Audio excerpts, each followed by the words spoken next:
Karla Leanne Homolka is a Canadian serial killer who acted as an accomplice to her husband, Paul Bernardo, taking active part in the rapes and murders of at least 3 minors in Ontario, including her own sister, Tammy Homolka, between 1990 and 1992. All eyes are now on accused killer Paul Bernardo in a downtown jury. Paul Bernardo went on trial in Toronto for the abduction, rape, and murder of teenagers Leslie Mahaffey and Kristen French. The prosecution's star witness is former wife Karla Homolka, already in prison for her part in those crimes and in the death of her sister. In police interview tapes obtained by the Fifth Estate, she described her role as both victimizer and victim. Homolka also convinced a legion of psychiatrists that she had committed unspeakable crimes, only because she was battered into it by an abusive husband. People close to her remember a strong-willed Karla. Homolka, an independent young woman who worked part-time in a pet store in her high school clique called the Diamond Club. Homolka was number 1, according to member Kathy Ford and her husband Alec.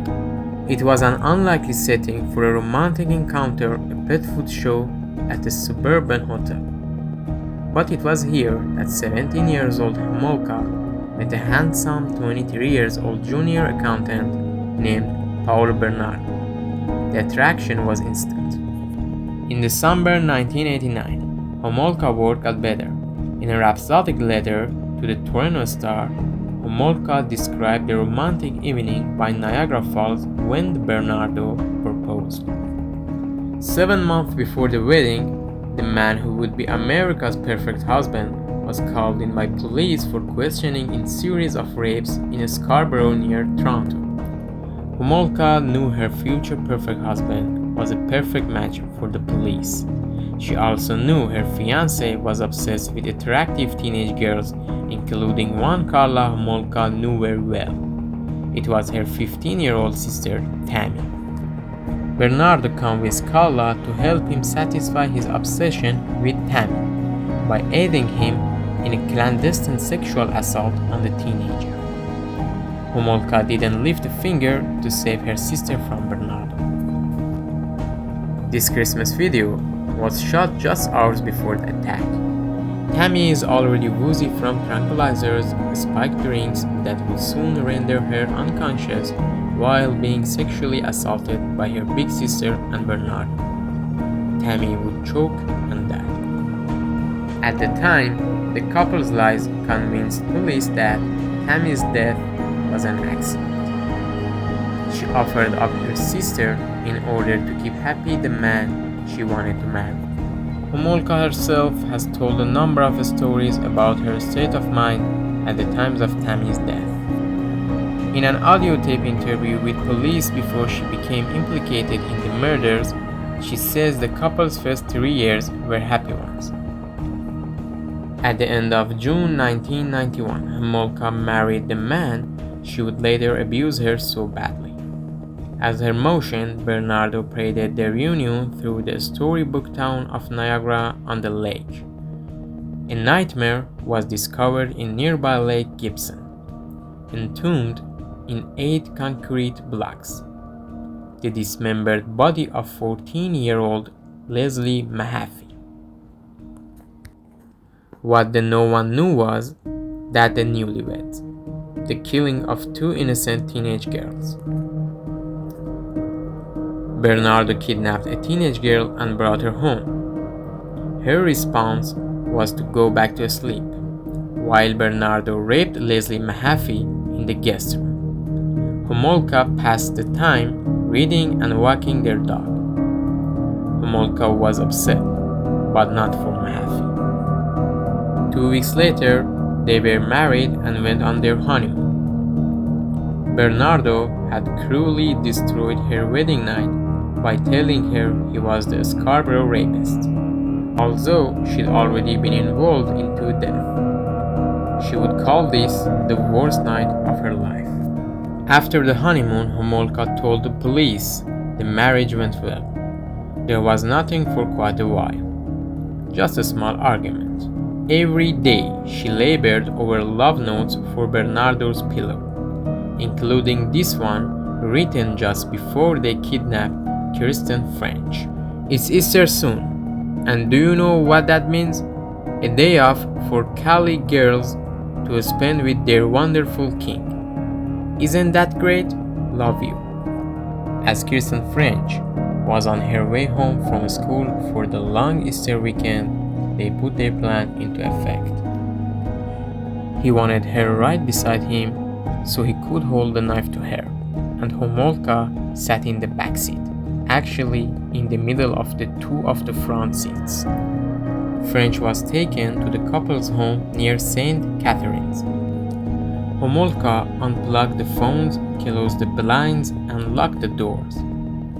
3 days of sexual degradation of the 15-year-old schoolgirl had begun when Bernardo left on an errand. Homolka didn't release Kristen. Instead, while guarding the bound teenager with a rubber mallet, she carried on what she described as a chat between girlfriends.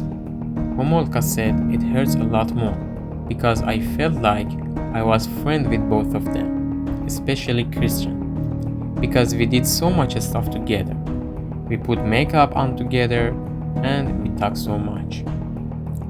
What Homolka didn't reveal in that interview was that later she had raped her new friend with wine bottle, as Paul Bernardo watched. 2 weeks later, the search for the teenager came to an end, yet no one suspected it was the attractive young couple next door, who, with 3 killings behind them. Just after Christmas, he gave her a savage beating that left marks. No one could ignore the beating, left her head swollen. The doctor described her blackened eyes as resembling a raccoon, and said it was the worst case of abuse he'd ever seen. Within weeks, Homolka had recovered, and within a month, she'd filed for divorce.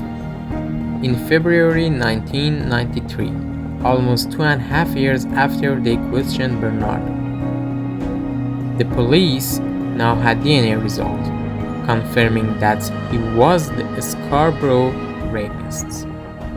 They had connected her husband to the Mahaffey and French murders. That meant Karla Homolka was in trouble too. After 9 months and 11 million, all they had against Bernardo was Homolka. The community wanted an arrest and Bernardo was picked up. Homolka wanted to avoid punishment and asked her lawyer to seek blanket immunity for her role in the crime. With the psychiatric assessment completed, Homolka's deal was finalized. She would get 12 years, 10 each for French and Mahaffey to be served concurrently. She got just 2 years for Tammy and was never charged in her sister's death. Plea bargain. After lengthy negotiations between prosecutors and Homolka's lawyer, a plea bargain was struck on May 14, 1993, according to which Homolka would testify against Bernardo and would plead guilty to 2 counts of manslaughter, in exchange for a sentence of 12 years in prison. On May 18, 1993, Homolka was arraigned on 2 counts of manslaughter. Bernardo was charged with 2 counts each of kidnapping, unlawful confinement, aggravated sexual assault, and first-degree murder, as well as one of dismemberment. He is currently serving a life sentence for his murders and other violent acts.